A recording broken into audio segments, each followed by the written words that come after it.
අයිබෝන් අද 2023 A level MCQ ගාන සාකච්ඡා කරන්නේ.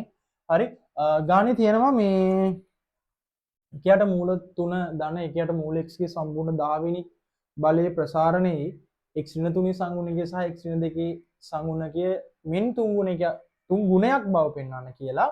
හරි අපි බලමු කොහොමද මේක හදන්නේ කියලා. ඉතින් ඔයාලා දීපද ප්‍රසාරණයේ මීට කලින් මගේ වීඩියෝස් බලුවා නම් ඒ වීඩියෝස් වල තියෙනවා කොහොමද ප්‍රසාරණය සිද්ධ කරන්න කියලා. හරි එහෙනම් අපි බලමු මේක කරන්නේ කොහොමද කියලා. එහෙනම් ඔයාලට පුළුවන් මේක ප්‍රසාරණය සුළු කරගන්න ලේසි වෙන්න පද ටික සලකන්න. එහෙනම් අපි වත්තොත් සිග්මා r සමානයි 0 ඉඳලා 10 දක්වා 10 cr.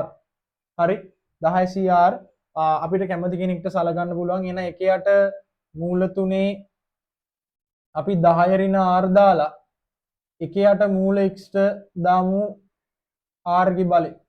දැන් මේක සුළු කරගන්න ඕනේ. මොකද ඉස්සරහට ගාන තව දුරටත් හදාගෙන යනකොට සුළු කිරීම ඕන වන නිසා r සමානයි 0 ඉඳලා 10 දක්වා 10 cr මේ මූල 3 ලියන්න පුළුවන් ඍණ. දැන් මූල 3 කියන්නේ 3 භාගි බලයටනේ. ඔක උඩ ගියාම 3 ඍණ භාගි වෙනවා. ඒ කියන්නේ 3 ඍණ භාගය වතාවක් 10 ඍණ r. මෙතන තියෙන්නේ x ගේ ඍණ භාගයේ වතාවක් r. හරි. එහෙනම් මේක සුළු කරොත් එක යට මූල 3 ධන එක යට මූල x ගේ 10 වන බලය සමානයි සිග්මා r සමානයි 0 සිට 10 දක්වා 10 cr 3 මේක සුළු කරොත් ඍණ 5 ධන r බෙදීම 2 වෙනවා. ඔයාලට පේනවනේ මේ බලයට බලයක් සුළු වෙනකොට වැඩි කිරීම x ගේ ඍණ r බෙදීම 2. හරි. તો දැන් අපෙන් අහන්නේ සංගුණක ගැනනේ. එහෙනම් ඔයාලට පේනවා මේකේ අපිට තියෙන්නේ ඍණ r බෙදීම 2 සංගුණකය x ගේ. හරි. ඒක සමාන වෙනවා කාටද 10 cr 3 ඍණ 5 ධන r බෙදීම 2ට. හරි. දැන් අපෙන් අහන්නේ වෙන වෙනම කට්ටියනේ. පැහැදිලිද ළමයි? වෙන වෙනම කට්ටිය මේකේ අහන්නේ. ඒ කියන්නේ x ගේ ඍණ 3 සංගුණකය අහනවා, x ගේ ඍණ 2 සංගුණකය අහනවා. හරි. හරි. දැන් ඔයාලට පේනවා ඍණ 3 සංගුණකය හදන්න නම් r ට කවුද දාන්න ඕන? මේ බලන්න. r සමානයි 6 නම් අපිට ලියන්න පුළුවන් නේද? r ට 6 දැම්මොත් 6 බෙදීම 2 කියන්නේ 3. ඒ කියන්නේ x ගේ ඍණ 3 සංගුණකය. එහෙනම් x ගේ ඍණ 3 සංගුණකය ලැබෙනවා r ට 6 දැම්මොත්. එහෙනම් 10c6 3 ඍණ 5 6 දැම්මොතින් ඔයාලට පේනවා 6 බෙදීම 2 කියන්නේ 3යි. එහෙනම් පොඩ්ඩක් තව චුට්ටක් සුළු කරොත් 10c6 3 ඍණ 2. හරි. මේක තමයි පළවෙනි කෙනා. හරි. ඊළඟට r ට කීයක් දාන්න ඕනේ? ඍණ 2 සංගුණකය හදන්න. එහෙනම් මම r ට දානවා r4 නම් ලැබෙනවා කවුද අපිට? x ගේ ඍණ 2 සංගුණකය. හරි. එහෙනම් 10c4 3 ඍණ 5 ධන 2. ඒ කියන්නේ 10c4 3 ඍණ 3. මේක තමයි 2. හරි. දැන් අපිට කියන්නේ මෙයා වගේ මෙයා තුන් ගුණයක් කියලා පෙන්වන්නනේ.